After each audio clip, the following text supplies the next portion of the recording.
በጎጃም ቀጠና ከሰሞኑ እንደ አዲስ ባገረሸው ውጊያ በዛሬው ዕለትም የባህር ዳርን ዋና አውራ መንገድ በመዝጋት ደንበጫና ማኑኤል ላይ ሲካሄድ ውሏል።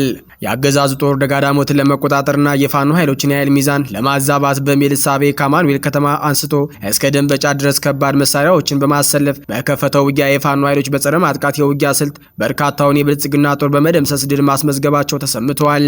በቆይታችን መረጃውን በስፋት ታደምጡታላችሁ። በሌላ በኩል በኤፍራታና ግድም ክላስተር 7 ለ7 ክፍለ ጦር አገዛዙ ጦር ላይ መብረቃዊ ጥቃት መፈጸማቸውን አስታወቁ። የአማራ ፋኖ ብሔራዊ ንቅናቄ ሸዋ ጠቅላይ ግዛት አሳምነው ስር የሚንቀሳቀሰው 7 ለ7 ክፍለ ጦር ታሪክ የማይረሳውን ደማቅ ወታደራዊ ገድልና የድል ታሪክ መጽሐፉን ዛሬም በደመቀ ሁኔታ ቀጥሎበታል። በአራት አቅጣጫዎች የተሰነዘረበትን ጥቃት ከካራ ለጎማ ቀበሌ እስከ አርሶ አባ ዘንቦ ድረስ በነበረው ውጊያ የክፍለ ጦሩ የደህንነትና የወታደራዊ መዋቅር እጅግ በተቀናጀና መብረቃዊ በሆነ ፍጥነት በአንድ ጊዜ በአራት አቅጣጫዎች የተቀናጀ እርምጃ በመውሰድ ታሪክ ሰርተዋል። በጉዳዩ ዙሪያ ዝርዝር መረጃ አለን፣ ተሰሙታላችሁ። በብልጽግና ፈቃድ የሀገር ሉዓላዊነት ጥሰው ወደ ቤኒሻንጉል ጉሙዝ ክልል በገቡ የሱዳን ፈጥኖ ደራሽ ኃይል ታጣቂዎች ላይ የጉሙዝ ነጻ አውጪ ኃይሎች እርምጃ መውሰድ መጀመራቸው ታወቀ። በሱዳን ብሉ ናይል ግዛት በኩል ወደ ኢትዮጵያ ድንበር የተሻገሩትን በመሐመድ ሐምዳን ዳጋሎ የሚመራው የፈጥኖ ደራሽ ኃይሎች በቤኒሻንጉል ጉሙዝ ክልል የጦር ካምፕ መገንባታቸውን ተከትሎ በክልሉ ነዋሪዎች ከፍተኛ ቁጣ ተቀስቅሷል። ተጨማሪውን አሰናድተናል። ሰላም ጤና ይስጥልን የተከበራችሁና የተወደዳችሁ ቤተሰቦች እንደምን ቆያችሁ? እነሆ ለሰዓቱ እጅግ መደመጥ ያለባቸውን ወሳኝና ትኩስ መረጃዎችን ይዘን ቀርበናል። በቆይታችንም ቀደም ሲል ባርስቱ ያስደመጥናችሁን ዜናዎች እንዲሁም ሌሎች መረጃዎችን በስፋት ወደ እናንተ እናደርሳለን። እናንተም ለቻናሉ አዲስ ከሆናችሁ ቻናሉን ሰብስክራይብ እንዲሁም ቪዲዮውን ላይክ እና ሼር እንድታደርጉ በትህትና እየጠየቅን በቀጥታ ወደ ዝርዝር መረጃዎቹ አለፍን። አብራችሁን ቆዩ። በጎጃም ቀጠና በዛሬው ዕለት ከንጋቱ 12 ሰዓት በደንበጫና በማቻከል ወረዳ የአማራ ፋኖ ብሔራዊ ንቅናቄ ቴዎድሮስ 109ኛ ኮር 99ኛ ክፍለ ጦር ኢንጂነር ክብር ተመስገን ሻለቃና በላይ ዘለቀ ሻለቃ ከብልጽግናው ጥምር ኃይል ጋር ከባድ ውጊያ ማድረጋቸው ተሰምቷል። የባህር ዳሩን ዋና መስመር በመዝጋት አስፍቶ ውጊያ የከፈተው የአገዛዙ ጦር በውጊያውም መድፍና የተለያዩ ከባድ መሳሪያዎች ማሰለፉን የአካባቢው ምንጮች ገልጸዋል። ከጠዋት የጀመረው ትንቅንቅ በተለያዩ ግንባሮች እየተካሄዱ ሲሆን በተለይም በደንበጫ ወረዳ በአንጀኔና በዳባ ቀጠና እንዲሁም በማቻከል ወረዳ ደብረ ቀለም ቀጠና ከባድ ትንቅንቅ እየተደረገ ይገኛል። በተጋድሎ ደንበጫ ከተማ ከመሸገው የአገዛዙ ኃይል ዙሪያ ወረዳ ቀጠናዎችን በዘፈቀደ የመድፍ ድብደባ እያካሄደ መሆኑንም ምንጮች ገልጸዋል። የመረጃ ምንጮች አክለውም ይህ ውጊያ በርካታ ሰራዊት የተሰለፈበት ሲሆን ዓላማውን በደንበጫና በማቻከል ያለውን የወገን ኃይል አስተላለፍ በማዛባት ደጋዳሞት ወረዳን ለመያዝ የታለመ ስለሆነ 99ኛ ክፍለ ጦር ደጋዳሞት ሻለቃ ከወዲሁ በተጠንቀቅ እንዲቆምና ቴዎድሮስ የውጊያ ዕቅድ ነድፎ እንዲጠብቅ ወታደራዊ ምንጮች ገልጸዋል። በኤፍራታና ግድም ክላስተር 7 ለ7 ክፍለ ጦር በአገዛዙ ጦር ላይ መብረቃዊ ጥቃት መፈጸማቸውን አስታወቁ። የአማራ ፋኖ ብሔራዊ ንቅናቄ ሸዋ ጠቅላይ ግዛት አሳምነው ስር የሚንቀሳቀሰው 7 ለ7 ክፍለ ጦር ታሪክ የማይረሳውን ደማቅ ወታደራዊ ገድልና የድል ታሪክ መጽሐፉን ዛሬም በደመቀ ሁኔታ ቀጥሎበታል። ክፍለ ጦሩ በትናንትናው ዕለት ማለትም በሐምሌ 7 2018 ዓ.ም በሸዋ ጠቅላይ ግዛት ይፋትና ጥሙጋ አውራጃ ኤፍራታና ግድም ክላስተር በተቆጣጠራቸው ቀጠናዎች ላይ የነበረውን ይዞታ በጽኑ መሰረት ላይ እያጠናከረ በጠላት ላይ አመርቂ ድል ማስመዝገቡንም ታውቋል። በአራት አቅጣጫዎች የተሰነዘረበትን ጥቃት ከካራ ለጎማ ቀበሌ እስከ አርሶ አባ ዘንቦ ድረስ በነበረው ውጊያ የክፍለ ጦሩን የደህንነትና የወታደራዊ መዋቅር እጅግ በተቀናጀና መብረቃዊ በሆነ ፍጥነት በአንድ ጊዜ በአራት አቅጣጫዎች የተቀናጀ እርምጃ ወስዷል። በተለይም በበርግቤ ቀበሌ ኦፕሬሽን የክፍለ ጦር አባላት ከአረብ ገበያ በመነሳት የጠላትን ወታደራዊ የደህንነት መረብ በመበጣጠስ በርግቤ ቀበሌ ውስጥ በስኬት ሰርገው መግባት ችለዋል። በዚህም የህዝብ ደህንነት አደጋ ላይ ጥሎ የነበረውን የሚሊሻ አባል በቁጥጥር ስር በመዋል የጠላትን አይንና ጆሮ ሙሉ በሙሉ አሳውረዋል ነው የተባለው። በተመሳሳይ ሰዓት ካጣየ ከተማ በ2 ኪሎ ሜትር ርቀት ላይ በምትገኘው ልዩ ስሟ ሞሎ ባህር በተባለች ስፍራ ጀግኖቹ ባደረሱት ከባድ ጥቃት በርካታ የጠላት አባላት እስከ መጨረሻው ሲሸኙ ወታደራዊ አቅማቸውን የሚያዳክም ልዩ ልዩ ቁሳቁሶችም ተማርከዋል። በዚህም መሰረት 2 ጥርጥር ክላሽ፣ 5 ካዝና፣ 45 የክላሽ ጥይትና 2 የደረት ትጥቅ ገቢ ሲደረጉ በቁጥር በትክክል ያልታወቁ የብልጽግና ኃይሎች መደምሰሳቸውንና መቁሰላቸውንም ተረጋግጧል። በፈርድ ውሃ ቀበሌና በተመሳሳይ ሰዓት ወደ ፈርድ ውሃ ቀበሌ የዘለቁት የነጻነት ታጋዮች ከወገንና ከሀገር ደህንነት ይልቅ ወዳቸውን ያስቀደሙ ለጥቅም ያደሩ የባንዳ ሚሊሻዎችን አንገት የሚያስደፋና ዳግም እንዳያንሰራሩ የሚያደርግ ከባድ እርምጃ መወሰዳቸውም ታውቋል። በዚህም ጥቃት ቅጥረኛ ሚሊሻው ግማሹ ሲደመሰስ የቀሩት ደግሞ በከባድ ቁስለኛ ሆነዋል። በተጨማሪም በዚሁ ተመሳሳይ ሰዓት በሸዋሮቢት አካባቢ ያገዛዙ ኃይሎች በማስከዳት አንድ ስናይፐር የጦር መሳሪያ ከነሙሉ ተተኳሽ ለትግሉ ገቢ ማድረግ የተቻለበት ትልቅ ስኬታማ ስራ ተሰርቷል። ክፍለ ጦሩ ላስመዘገበው ድል በማህበረሰባችን የመረጃ ትብብር ነውና ህዝባችንን ከዚህ በላይ የሚያኮራ የነጻነት ገድል ለመስራት በሙሉ ዝግጅት ላይ ነን ሲል የክፍለ ጦሩ ሪፖርት ገልጸዋል።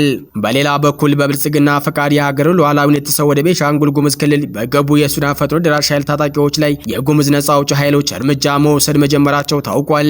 በሱዳን ብሉ ናይል ግዛት በኩል ወደ ኢትዮጵያ ድንበር የተሻገሩት በመሐመድ ሐምዳን ዳጋሎ የሚመራው የፈጥኖ ደራሽ ኃይሎች በቤንሻንጉል ጉሙዝ ክልል የጦር ካምፕ መገንባታቸውን ተከትሎ በክልሉ ነዋሪዎች ከፍተኛ ቁጣ ተቀስቅሷል። ታጣቂዎቹ በብልጽግናው አገዛዝ ፈቃድ የሀገር ሉዓላዊነት ጥሰው ወደ ቤንሻንጉል ጉሙዝ ክልል በመግባት በክልሉ ነዋሪዎች ላይ ከፍተኛ ግፍና በደል እየፈጸሙ ይገኛሉ። ራሱን የጉሙዝ ህዝብ ነጻ አውጪ ብሎ የሚጠራው ታጣቂ ቡድን በክልሉ ሰፍሮ በህዝብ ላይ ግፍ ሲፈጽሙ በነበሩ በእነዚህ የሄሜት ታጣቂዎች ላይ እርምጃ መወሰዱን ምንጮች አረጋግጠዋል። የብልጽግና አገዛዝ እነዚህ የሄሜት ታጣቂዎች ቤንሻንጉል ጉሙዝ ክልልን ለጦር ካምፕነት እንዲጠቀሙ በይፋ መፍቀዱ ሳያንስ ታጣቂዎቹ በህዝብ ላይ ለሚፈጽሙ ሰቅጣጭ ድርጊት ምንም አይነት መከላከያ ካለማድረጉም በላይ ለታጣቂዎቹ ጋር ወግኖ ጥቃት ተፈጸመብን በሚል አቤቱታ በሚያቀርቡ የክልሉ ነዋሪዎች ላይ እርምጃ ሲወስድ መቆየቱን ሚዲያችን ከዚህ ቀደም በሰራቸው ዘገባዎች ለህዝብ ማድረሱ አይዘነጋም።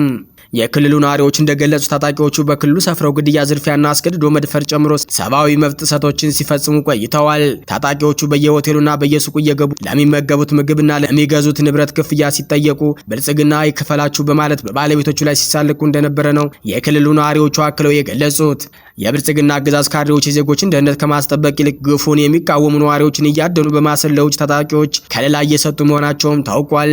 ከሱዳን ተነስተው ወደ ኢትዮጵያ የገቡት የሄሜት ታጣቂዎች የቤንሻንጉል የጸጥታ ሁኔታ አደጋ ላይ ጥለውታል። ይህ ድርጊት አገዛዙ ለሀገር ሉዓላዊነት ያለውን ንቀት የሚያሳይ ነው ሲሉ ነዋሪዎቹ ቃል በቃል ገልጸዋል።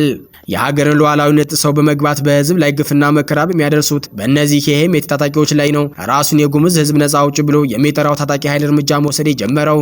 ታጣቂ ቡድኑ የሄሜት ጦር የሰፈረበት ካምፕ ከማውደም ጀምሮ እስከ ጨበጣ ውጊያ የዘለቀ እርምጃ በመውሰድ ወታደሮቹ ክልሉን ለቀው ወደ ሀገራቸው እስኪመለሱ ድረስ እርምጃው አጠናክረው እንደሚቀጥሉ ነው ያስታወቁት። በሌባ ላይ ፋኖ እንደ ህዝቡ በጋራ ተደራጅቶ እርምጃ መውሰድ መጀመሩን አስታወቀ። የአማራ ፋኖ ብሔራዊ ንቅናቄ ጎንደር ጠቅላይ ግዛት በላይ ዘለቀ ዕዝ 305ኛ ኮር በሶስቱም ቀጠና የሚገኙ ክፍለ ጦሮችንና ልዩ ዘመቻ በሌባ ላይ አስፈላጊውን እርምጃ ህዝብን በማደራጀትና በማስተባበር እንዲወስድ ኮሩ አቅጣጫ አስቀምጧል። ከዚህ በፊት የፋኖ መብረቃዊ ምት መቋቋም ያቃተው ግስንግስ የብልጽግና ሰራዊትና የፖለቲካ አመራር ሽንፈቱን በሚያምን ጊዜ ይገዙልኛል ብሎ ያመናቸውን የአካባቢው ተወላጅ የሆኑትን ወዳደሮችንና አንዳንድ አድማ በትን በመመልመል አረንጓዴ ዩኒፎርም በማልበስ ህዝቡን እና ባለሀብቱን እንዲዘርፉ፣ እንዲያንገላቱ፣ እገታ እንዲፈጽሙ አስፈላጊ ሲሆን ከውስጥ በተሰጣቸው መረጃ መሰረት እንዲገሉ በማድረግ ፋኖ ዘረፈ፣ ፋኖ ገደለ ከህዝብ ለመነጠል ሰፊ ጥረት እናም የፕሮፓጋንዳ ስራ ሲሰራ መቆየቱ ይታወቃል። የአማራ ፋኖ እየታገለው ያለውን ዓላማ የተረዳው ህዝባችን የአማራን ህዝብ ከማንነቱ መገፋት፣ መገደል፣ መንገላታት እየታገለ መሆኑን በመረዳት እውነተኛ ፋኖች ገዳይ አይደሉም፣ ዘራፊ አይደሉም፣ ፋኖ አሳዶ እርምጃ ሊወስድባቸው ስድብ በምረት ትቀበላችኋላችሁ፣ ዘርፈውናል ብለን ስንጠይቅ በምረት የገቡ ስለሆነ መክሰስ አትችሉም ትሉናላችሁ። ስለዚህ እነዚህ ዘራፊዎች ከእናንተ ጋር ነው የሚሰሩት በማለት ይሞግታሉ።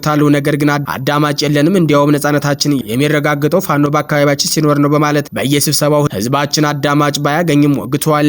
የኮራችን ወታደራዊ ክንፍ እንደገመገመው ከግሪሳው የብልጽግና ሰራዊት ጋር ግንኙነት ያላቸው የውስጥ የደሞዝ ተቀጣሪዎችና የኮንትሮባንድ ጋር ግንኙነት ያላቸው መሆን ተረድተናል። ከማን ጋር ያገታችሁትን ገንዘብ እንደምትካፈሉ ባለሀብቱ ፌክ ደረሰኝ በማዘጋጀት ግብር ክፈሉ በማለት ሰብስባችሁ ለቤተ መንግስት ላለው ዘራፊ ቡድኑ የህዝባችን ደም መጣጭ ስለሆነ አካል እየከፈላችሁ መሆኑን በውስጥ መረጃችንና አንዳንድ በቁጥጥር ስር ባዋልናቸው ዘራፊዎች አረጋግጠናል። ከወልቃይት ጠገዴ፣ አርማጮ፣ አዳኛ፣ ገርጫቆ እስከ መተማ በተለይ ጣርፎን አካባቢ የሌባ ማጽራት ዘመቻ አድርገን ብዙ የህዝብ ደም መጣጮችን በቁጥጥር ስር አውለን ከእገታና ዝርፊያ በተጨማሪ ምርመራ ስናካሄድ እንዲዘርፉ ትእዛዝ የሚሰጣቸው ከስርዓቱ መረጃና ደህንነት ለኦህዴድ ብልጽግና ተላላኪ የፖለቲካ አመራር ነኝ ከሚሉ ከወታደራዊ አዛዦች በጸጥታ መኪናና በመከላከያ አውራሮች ወደ ሱዳን ሐሽሽና ህገወጥ የሰዎች ዝውውር ይሰራሉ፣ ይካፈላሉ ነው የተባለው።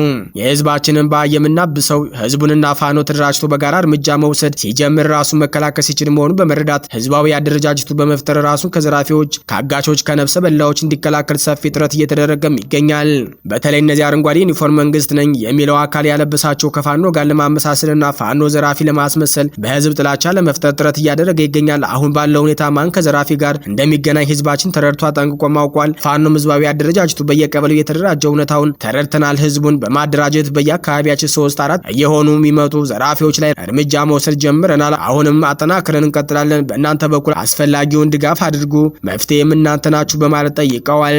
አርበኛ ኤልያስ ድንቁም የ305ኛ ኮር ወታደራዊ አዛዥ በበኩሉ የኮሩን ስራ አስፈጻሚ በመሰብሰብኛ ጫካ የወጣ ነው። ይህ ዘር መርጦ ገዳይ የብልጽግና መንግስት ነኝ ብሎ ራሱን የሚጠራው በአማራ ህዝብ ላይ የሚያደርሰውን ግፍ በመረዳት በመሆኑ ከዚህ ገዳይ ጋር የተዋደደ የተቀናጀ ዘራፊ አጋች ሌባ ላይ ምህረት የለንም። ህዝባዊ አደረጃጀቱ ህዝቡን አስተባብሮ አስፈላጊውን እርምጃ እንዲወስድ በእኛ ሰራዊትም ለህዝባችን ድጋፍና ከለላን እንድታደርጉ ሲል ትእዛዝ ሰጥቷል። አርበኛ ኤልያስ ድንቁ ወታደራዊ አዛዡ አክሎም በተለይም እነዚህ ዘራፊዎች የሚንቀሳቀሱበት ካብራጅራ እስከ መተማ የሐኒስ ጫፋ ጠርፋን አካባቢና ኢንቨስትመንት በሚለማባቸው በምዕራብ በረሃማ ጠናዎች ስለሆነ በዚህ አካባቢ ተንቀሳቅሰን እነዚህን የብልጽግና ተልዕኮ አስፈጻሚ ለማጽራት ከፍተኛ የጥራት ኃይል ሰፍሮ የሚገኝበት አካባቢ ስለሆነ በቀላሉ ለማጽራት ተቸግረናል። ምክንያቱም ደፈጣጥለን ልናጸዳ ስንል ፈጥኖ ወደ ነበረበት ይደርሳል። ተናበው ይሰራሉ። እነዚህ ዘራፊና አጋቾች ወደ እነሱ ይጠጋሉ። ስለዚህ ህዝባችን ተደራጅቶ ራሱን ይከላከል፣ ድርጅታችንና ኮሩ ኃላፊነት ይወስዳል። በአጠቃላይ ከህዝባችን ጎን ቁመን ይህንን ፋሽስት የሌባ መደበቂያ ስርዓት አስወግደን በአጥንትና በደም በቆመች ሀገራችን በየትኛውም አቅጣጫ አንተማነህ ሳይባል ጥሮ ግሮ